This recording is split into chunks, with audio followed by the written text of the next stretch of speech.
Ambulance services, patient breathing. I'm not sure, there's just been a car accident. Anyone trapped inside? Yep. The driver's side of the car is resting against the road on its side, basically. And there's someone in the driver's seat. Okay, do not move her from where she is. And then Just say do not move her, obviously, yeah. We're going to get to her as quickly as we can.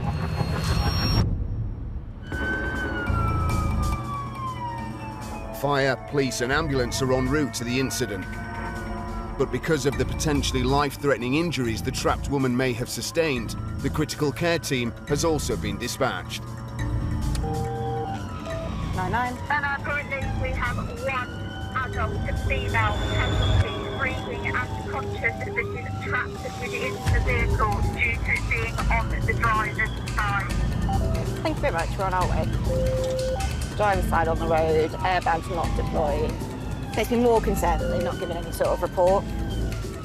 The woman is trapped under her overturned car. The critical care team must get there as soon as possible. Type of incident is a one-vehicle RTC rollover, currently remaining on its side. Hazard currently is the vehicle is having to be stabilised by fire. There is glass and debris in the road. Other than that, the road has been fully closed by police. Okay guys, high visors and helmets. Let's go have a look. Arriving at the scene, it's clear the car has hit a tree on a residential road with such force it has rolled onto its side. The female driver is trapped inside. Can I have a quick look at her, is that all right? You carry on. Fire crews have stabilised the car to prevent it tipping over and crushing the driver. Can you get access to her through the boot? So if we put the dock in, can she get in through the boot? Yeah, is that all right? Dr. Hadassah is briefed by the fire commander. The emergency services need to work as a team to ensure the woman can be freed safely. Is that all right? Just to get eyes on her and then I'll get out your way as long as we're okay? First, Hadassah must make a visual assessment of her patient. I've raised the steering wheel a theta free and I've dropped the seat back. She needs to ensure the woman doesn't have any immediate life-threatening injuries that could suddenly deteriorate when they move her. Hello, lovely. My name is Hadassah. I'm one of the emergency doctors. How are you feeling? Okay. Any pain anywhere? No. And do you know what happened? I was thinking not long and the car hit me. Okay. All right, fine. I've done nothing else. Okay, fine. No pain in your chest or your stomach? No, nothing. With the woman conscious, talking, and no visible injuries, the team decide to try and get her out. Can we get a pair of scissors and just cut the belt? If we cut that seat belt, she might be able to support herself a little bit more. It's if we cut that then, and then we just help get her out. Her arm is on the floor. We can release it, yeah. What we're going to do, so a bit of this boot's going to come off, and then we're going to see if you can get yourself out of here rather than us completely cutting the car apart. Would you be happy to give that a go? I don't mind what you do. Yeah, we'll make it work. It'll be absolutely fine. You're doing absolutely brilliantly. It's going to be really loud for another second, okay? It's fine.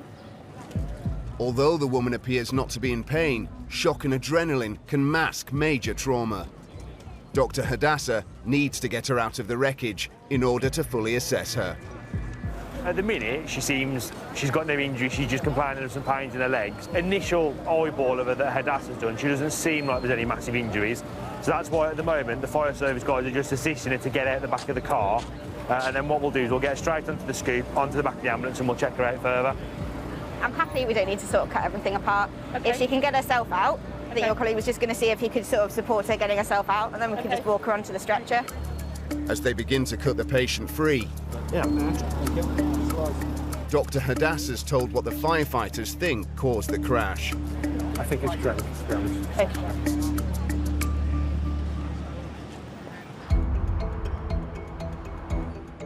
Back at base, critical care paramedics Richard Apps and Alistair McNeil are starting shift. So, green bag, red bag has got drugs in it. Yeah. Done. I reckon we're in for a day of trauma today, Alistair. Day of trauma? What, working with you?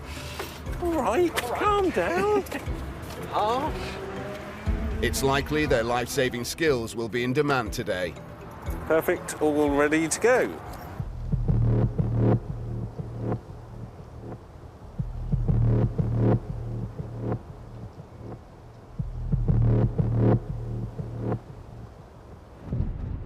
Ambulance service, is the patient breathing? Can't see any at the moment. Is he breathing? His arm. And he's dead. Sweetheart, is he breathing? Yes, at the moment, yes. What's happened? What? What's happened? Oh, he tried to get up the roof, onto the roof, and the ladder fell. And he's fallen off a ladder? Yeah. He's hit his head. And he landed on his head? He's actually landed on his head and his arm. Okay, we're coming as quick as we can, okay?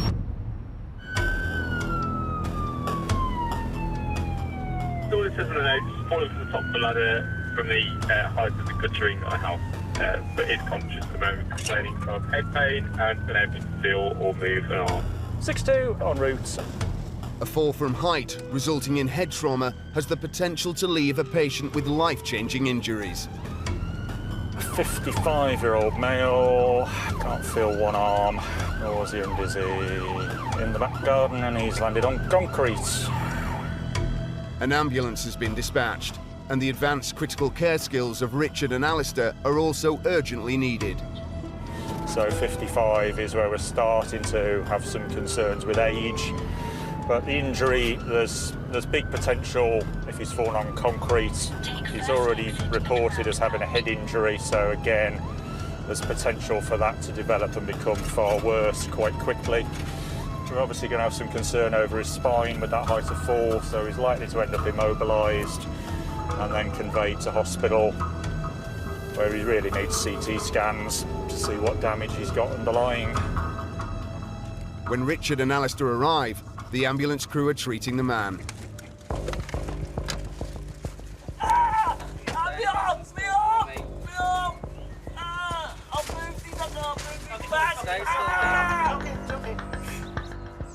Retired glazier John was fixing the guttering on his house when he fell onto concrete, hitting his head and arm in the fall.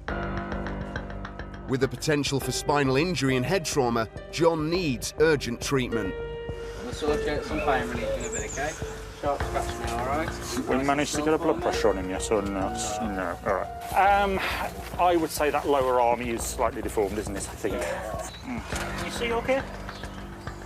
Don't look around, don't move your head, just have a look around. Yeah? Any blurred vision or anything? You'd start off with Before giving John any specialist pain relief, Alistair wants to establish whether a medical condition could have caused the fall. And do you remember falling off this ladder? Yeah, it's all right. I'm just trying to rule out you having a medical event, basically, like somebody going dizzy or something. Alistair now needs to be certain there are no life-threatening injuries, so checks to see if he has any abnormal sensation or movement that would indicate a spinal injury. I can't feel my fingers. Yeah, that's fine. Can you feel that? Yeah. Can you squeeze or not? No, you can't. Oh, it's okay. John, remember, mate, try and keep the head as still as you can for us, okay? I know, mate. But just try and keep it as still as you can, all right? Now lifting it up, because as well as that arm, you've got a bit of an head injury as well, and you've come from some height as well, haven't you? Having assessed John, Alistair can now start to get his pain under control. Right. Have some more. Okay, then, John. We're going to get him some pain relief now, buddy, okay? Well, let's give him at least 5 over a couple of minutes. So do a couple and then another couple more. So it's probably going to take quite a bit of morphine to get on top of this, isn't it?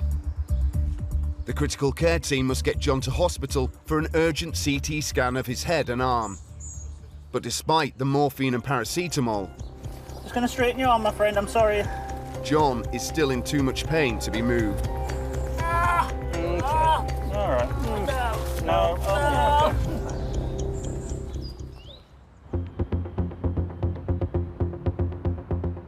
Covering 5,000 square miles and a population of 5.6 million people, the critical care team work night and day, 24/7. Just see if we can give him a little bit of sedation and then just get him onto an eye gel. These highly trained doctors and paramedics attend an average of 20 jobs every day where there is an immediate threat to life. We'll pick up sort of the cardiac arrest in the area. We're here to target those jobs, but there'll be a fair mixture of trauma thrown in there as well. But you never know. That's the beauty of it, I think, and that's why most of us probably do it, is for the variety of the patients we go to.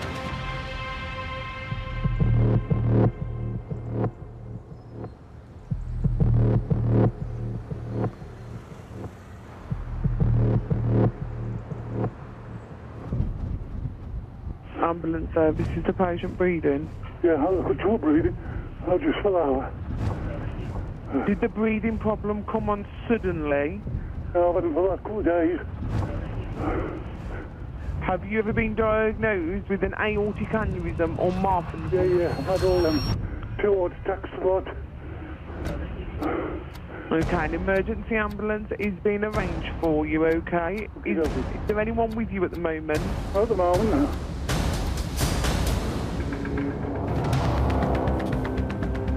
Sending your job to 59-year-old male. Critical care paramedics Mike Andrews and Kerry Hemus are immediately dispatched. I've just spoken to the crew. He was firing face down on the carpet, GCS3, agonal breathing.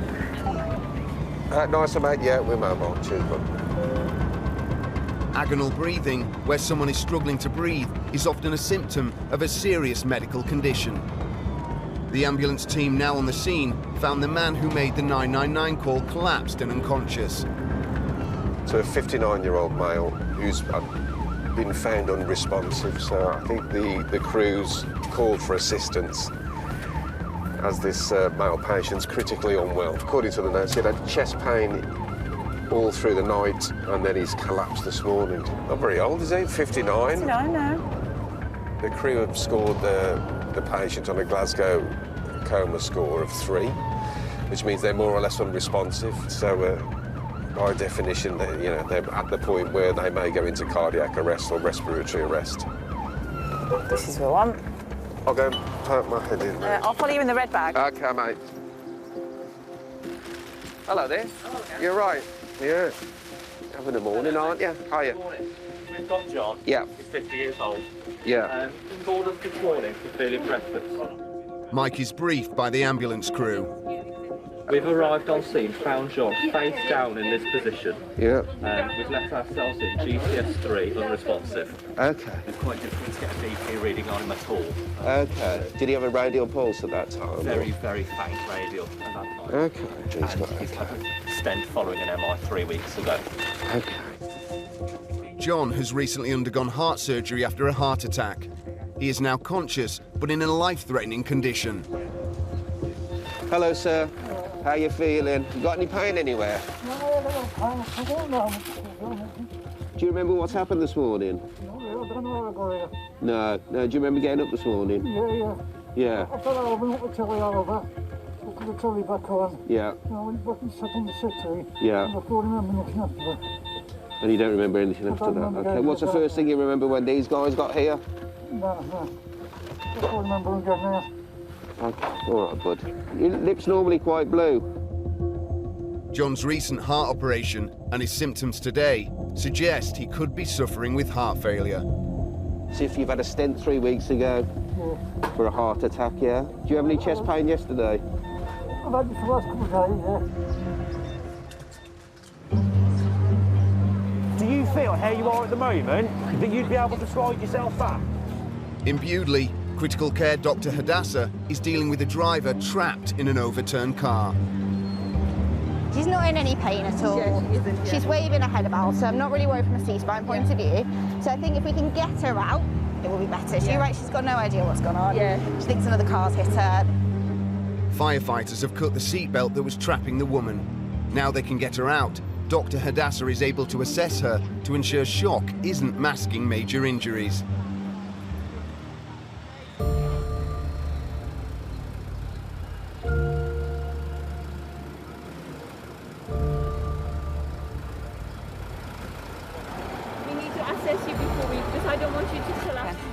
I'm not going to collapse. Hello. No. Hey. I'm Now not gonna collapse. that you can see my face the right way round, my name's gonna Hadassah. collapse. I know. My name's not gonna Hadassah. I'm one of the collapse. doctors, but you've been trapped for a long time, so come and sit down and let me take a look at you on the truck. Brilliant. Come come and switch around because we all want to get out. I don't want to. Lovely. The problem is there's lots of glass and stuff in the road, so we need to take a proper look at I you. don't want to. Despite having been involved in a serious crash and being trapped inside her car, the driver is reluctant for Hadassah to assess her. I don't want to. For what reason? I don't have a good reason, but like, I don't want to. So the problem is, if you can see your car, all of that force that's gone through me. I know. So all of that force that's gone through the car has also gone through you, and you might feel absolutely fine at the moment because you've got loads of adrenaline going in your system because you've been through a really scary. But we might be missing injuries, so we need to take a look at you. Because I need to look at your chest and your tummy and make sure they're okay. So just come and lean back for us. Brilliant. Could we just check you over, okay? Because it's been a force involved, so we need to make sure you're okay. The car hit me. I know, especially if the car hit you, there's an extra force. Where's the car hit? We don't know. We're not sure, lovely. All we can see is the tree that we're taken down on the way. Helmets can come off. So we're going to just take a quick look at her and then hopefully straight off to hospital. She's refusing currently, but she doesn't have capacity. She's very, very repetitive. She doesn't know what happened. She keeps saying a car's hit her, so... With no evidence of another car involved in the crash and concerns the woman has been drinking, she's moved into the ambulance. Big deep breath and blow. Keep going, keep going, keep going, keep going, keep going, keep going. Once on board, the woman is breathalyzed by police. But you have to warn you that obviously if you do blow over the legal limit, you'll be under arrest, okay? Okay, so the legal limit is 35, you've blown 71, okay? So you're twice the legal limit. So at this time, you're under arrest on suspicion of drink driving. Don't get upset, darling. I didn't do anything wrong. Okay. I didn't do anything wrong. We're not the ones, darling. We're here to help. I appreciate you. Lovely, what's going to happen now is we're going to get you off to Worcester to have another little look at you, okay? Just to make sure everything's okay. All right. I'm going to leave you with these paramedics now. Okay. Happy the woman doesn't have any life-threatening injuries, Dr. Hadassah leaves her in the care of the ambulance crew. So from an injuries point of view that we could find, there wasn't very much on her. The thing is, though, we were quite early to the time that the incident happened, and injuries can develop over time. She's also got that initial adrenaline rush of suddenly finding herself upside down inside her car, having gone through a tree, which masks some injuries. So we've got to be a little bit cautious about saying initially that she's got absolutely no injuries. And I think a bit of a look later on at hospital would help reveal any of those that were hiding at the time due to either alcohol or adrenaline or just the excitement of the situation for her. Yeah. Perfect, thank you. See you later. More than happy, see you later.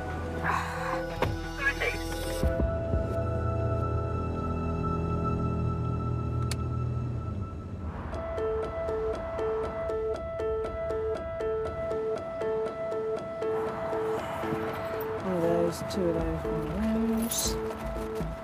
Critical care paramedics Karen Baker and Tom Waters are preparing to start shift. Have you looked at the monitor? No. The first thing in the morning is just to do the daily equipment check for the specific pieces of kit that we've got, especially with some of the enhanced stuff that we carry, and also with the nature of the patients that we go to when they're very, very sick. You want to be very, very quick at what you're doing, so you want to be able to put your hand on what you want straight away.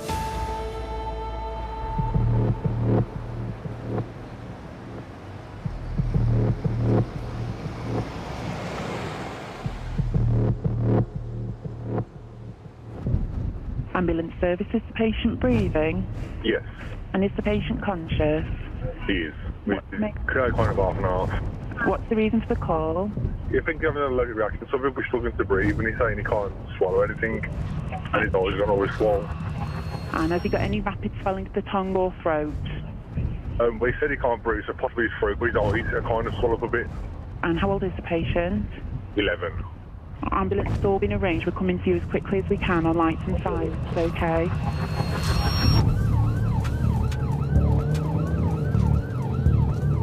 It's a call every paramedic dreads, an emergency incident involving a child. An ambulance crew have already been dispatched, but an allergic reaction can quickly develop into life-threatening anaphylactic shock. This is a time-critical call for Karen and Tom. It's a 10, 11-year-old. It's just coming in, so we haven't got an ambulance there yet. So we're just trying to, we're going to get hopefully a bit more information shortly. In a severe allergic reaction, the immune system releases a flood of chemicals that shock the body, lowering blood pressure and narrowing airways. Untreated, it has the potential to be fatal. So Tom checks the correct dosage for a child of that age en route. If you are going to have a true anaphylactic reaction, normally it happens within seconds of the allergen entering your body, and your airway can swell very quickly, and then you can't breathe, and it can quickly progress into a cardiac arrest. Early intervention is key. I'll grab the red bag. When Karen and Tom arrive, they find the crew have moved the boy onto the ambulance. Hello. Hello, Tom. Hi, you're right. Callum is 11 years old. Hi, Callum. The ambulance crew quickly brief Tom on their initial findings. When we got here, he was fully conscious and alert. Okay. Right, with sort of very much the vocal swelling around the face. Yeah. No sort of reduced consciousness or anything like that. No sort of head swelling to the throat or anything like that. But very, very, very short of breath, sort of very tired with his breathing as well, very weak on his legs. 11-year-old Callum had eaten a nut. He immediately started to feel sick, came out in a rash, and complained he couldn't breathe properly. We were trying to save him because it looked like he was falling asleep. Any family history of any nut allergies or any allergies or anything like that? He's had nuts before. Okay, right then. So his dad said, oh, I'm going to have, and then he said, can I try it? And then the next thing we know, he's We've gone down a little bit. Okay. Callum has a swollen face, bloodshot eyes, and he's struggling to breathe. Clear symptoms of anaphylaxis. How does your breathing feel? It's like, it hurts like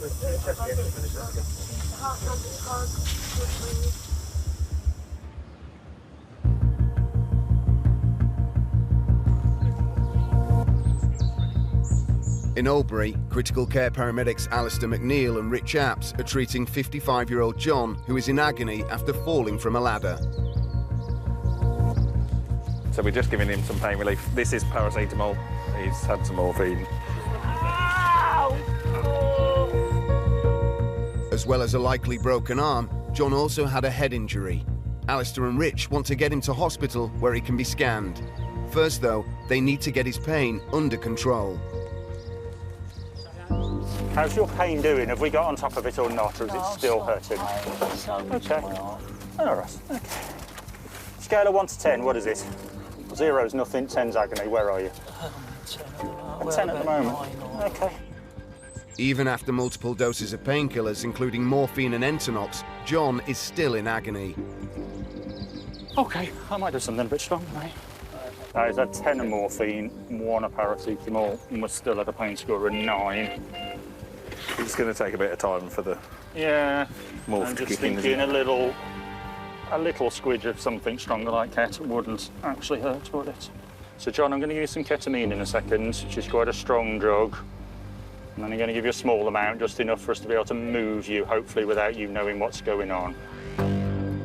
Although it's a highly effective painkiller, ketamine can also have side effects, including hallucinations. So Rich warns John's anxious family, who are watching on. So it looks like it's just his arm at the moment. He's talking to us and communicating normally, so that's a good sign. Going to give him some ketamine. Try. Do you want to hold that over his face?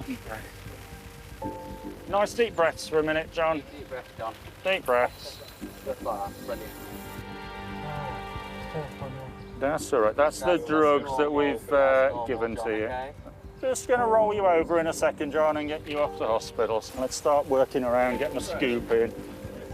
With the ketamine taking effect, Alistair and Rich prepare to move John onto the scoop.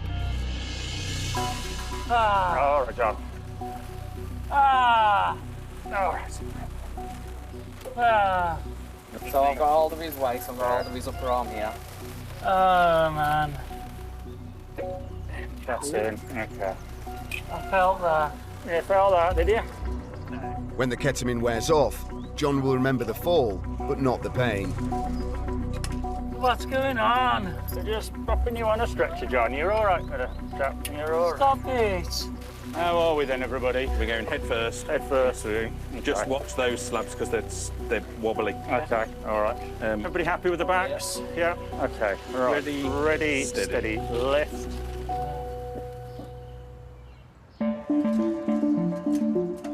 In case there are any side effects from the ketamine, the critical care team will continue to monitor John on the journey to hospital.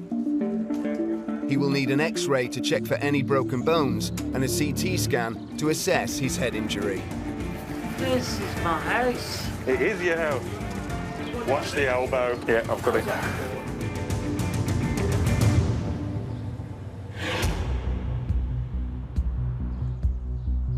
In Tipton, critical care paramedics Kerry Hemus and Mike Andrews are with a patient who recently had heart surgery. He is struggling to breathe and was found collapsed by the ambulance crew. You've still got no pain anywhere at the moment, John? No, nothing at all. 59-year-old John had been having chest pains 3 weeks after undergoing heart surgery. He managed to call 999 before collapsing. Do you think he's stable enough to roll him this way? Right, because away from where he is, put the scoop behind him and roll him back onto it. Listen, sweetheart, we're going to help you, all right, but we want you to roll you this way. The way John is breathing could be a sign of heart failure, so it's important they get him to hospital as soon as possible. I've got your head. Now we're going to roll you onto it. It's quite cold, this board is all right. OK, we're going to roll you back onto it. So pull it underneath him as well at the same time. Perfect. Right, let's just straighten you up on here. Lovely. Are you comfortable? You got something under his head? Yeah, I'll get another blanket. If you cover him up with that one, I'll go and get another blanket. There we go. Have you spoken to the desk, mate? No, I will do. I'll probably travel with. Put an alert in on the way. Yeah. As he travels to hospital, John will have his breathing, heart rate and blood pressure monitored at all times. Mind your toe. Who says we don't do some lifting, eh, Mike? As John is at risk of going into cardiac arrest, Mike travels with him in the ambulance to hospital. There we go. OK. Were you short of breath yesterday, John? Yeah. Yeah. That'll be last couple of days. Have you really? Try and relax your breathing just a little bit if you can. Take a bit of a deep breath and then hold it in. I know you feel like you can't breathe much. Good man. 84 to the 63 BP. See there? All right. Hello, Samuel. Can we put you on alert, please, for a 59-year-old male? As the patient is high risk, Mike phones the hospital to brief them in advance. Found unconscious this morning. It's a collapse, but he's severely short of breath. So he's 3 weeks post-stent. The working diagnosis at the minute is heart failure or query PE. And we'll be with you in about 8 minutes from now. Is that shortness of breath feeling any better now? I don't feel too bad, no. No. The oxygen he's been given has helped John's breathing, but he still needs urgent assessment. Right, we've arrived, so let's get you in now. Mike and the crew safely hand John into the care of the waiting specialists. They will fully investigate why John suddenly collapsed so soon after heart surgery. Lovely.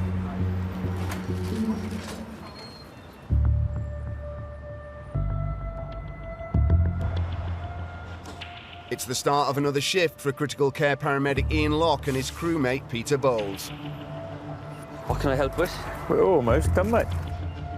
It might be a midweek shift, but the critical care team expect to be in demand.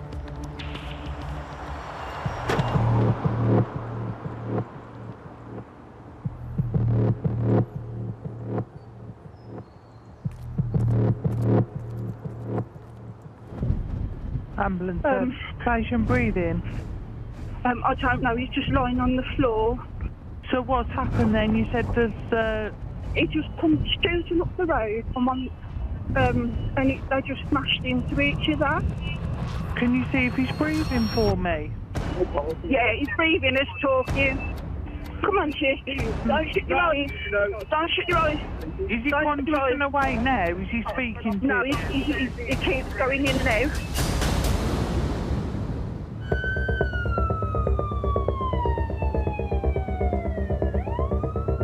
An ambulance has already been dispatched to the crash. About 5 calls on it, and we're coming through his Cat 1, victims unconscious. A Category 1 call is classified as life-threatening and needing immediate intervention. Yeah, roger that, mate. I'll change you to 81 now. Almost 26,000 people a year are severely injured in road traffic collisions. Over 1,700 are fatal. There's 5 calls and query 1 patient trapped and or unconscious. We just had a very quick update saying there is a crew in attendance. 2 cars have crashed on a residential street. Ambulance crew are treating a man found lying in the road. Yeah, buddy. So driver out of this car, apparently he's up and walking around, okay. Said she's happy. Operational manager Chris Bayliss, overseeing the incident, briefs Ian. And this guy who's like flat on his face, apparently he's got out of that car, out of the Civic, he's walked 2 spaces and collapsed. Right, okay. Apparently he's got some pelvic pain. Right. He's had previous fractures to his spine, etc. Okay. He's talking to him. 33-year-old Aaron was driving when he was in a head-on collision with another car. He is now complaining of back pain and a loss of feeling to his left arm. Hello, guys, you all right? What do I call you, buddy? Aaron. Aaron, my name's Ian. I'm one of the other paramedics been sent. All right, I know the guys have been to you. Do you remember what happened? Yeah. Yeah. Take a deep breath for me, mate. Okay, yeah. I'm not pushing hard, mate. There we are. Yeah. Wiggle your toes for me. And can you just... You can feel your toes? Okay, so what happened to you before? What have you done to your back? What happened? I broke my L2 and L3. Yeah. And last year, I was in the car for 5 days as well. Last year? Okay. All right. Having previously suffered a brain trauma and with recent major spinal surgery, Aaron is worried he may be paralysed.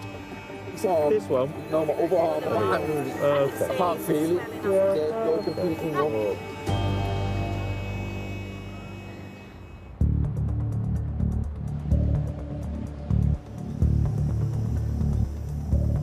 In Albury, critical care paramedic Tom Waters is with 11-year-old Callum, who has suffered a severe allergic reaction after eating a nut. Can we sit you forward, buddy? Is that all right? Hold my hand. Let's go have another listen to the back of your chest. How's your hands? Did you feel cold? Callum is struggling with his breathing. His face is swollen and he's come out in a rash.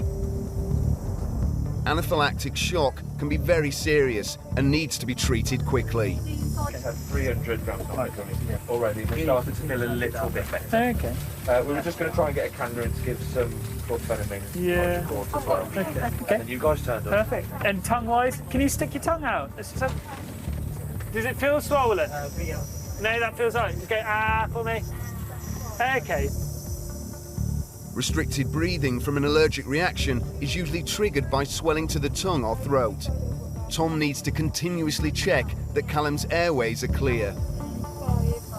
Can you give chlorphenamine IM? Yeah, we can do. Yeah, I think keep on with the nebs. I think chlorphenamine sounds like a good... We're going to have to give you another little stab in your arm, if that's okay, buddy. Chlorphenamine is an antihistamine drug used to slow down an allergic reaction, blocking the signals being sent round the body. Yeah, sharp scratch again, sorry, it might sting.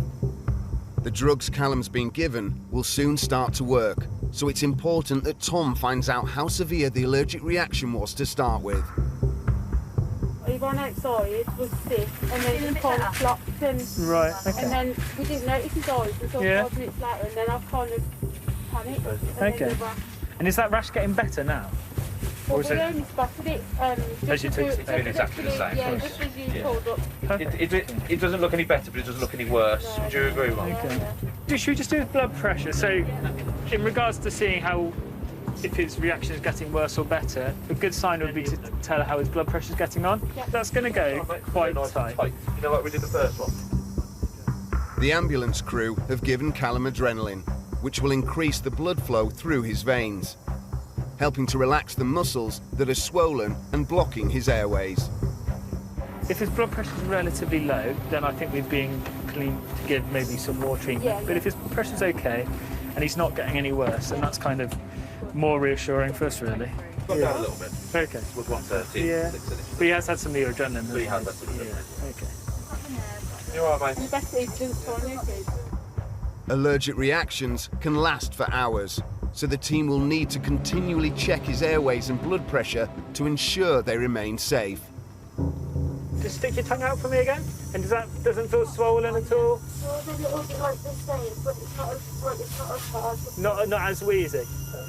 Although the drugs given to Callum seem to be working as he slowly finds his breathing is easier, he will still need hospital care.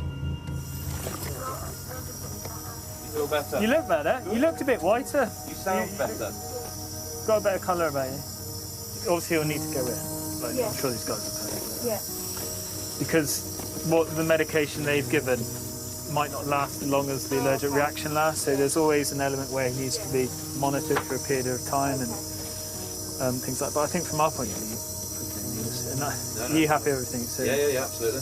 We've got the stuff ready. Yeah, absolutely. So I think you probably nipped it in the bud of the adrenaline early on. Tom is confident Callum is stable enough to leave him in the care of the ambulance crew for the journey to hospital. Awesome, brilliant. No worries. Okay, we take care. Bye, bye, bye, bye. Allergic reactions can be very serious, and sometimes an anaphylaxis reaction can almost be uncontrollable.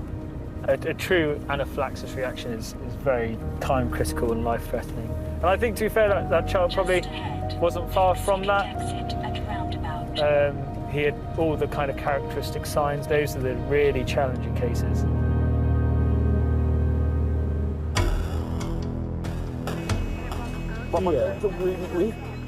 In Smethwick, critical care paramedic Ian is treating a man involved in a road traffic collision who has collapsed and is worried he's paralysed. Can you move that arm at all? No. Okay, hey.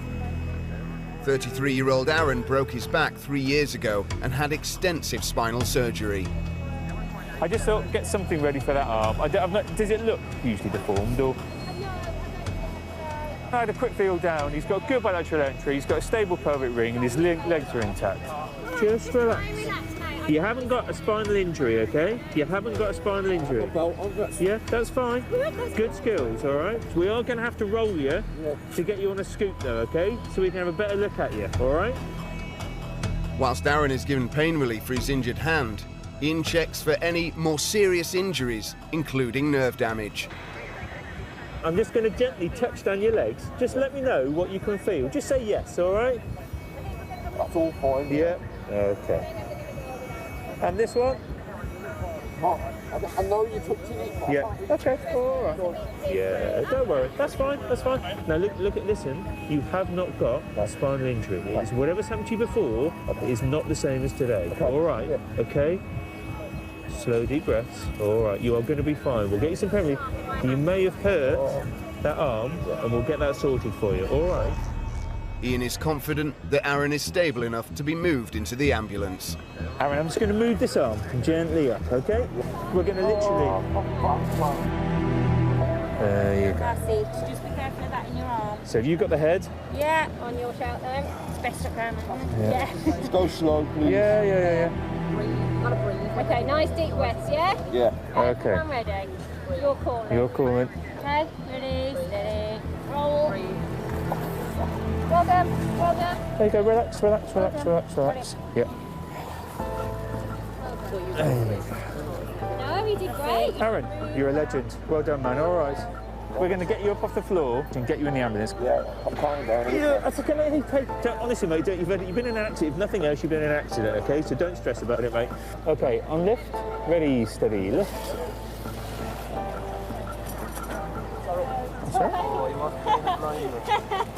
There you go. Ian calls to update the trauma desk. 7260, Roger, go ahead with the update. Thanks, Colin. So this is a male. He was driver of a car involved in a head-on RTC. On our arrival, GCS 15, lying prone on the floor. He's got an extensive spinal history. He's had operations to a previous burst fracture. So he's complaining of lower back pain, some numbness to his left leg, and pain in his left arm. We've rolled him over, GCS 15, the crew just getting some obs and IV access. Plan will be sand, blah, blah, blah.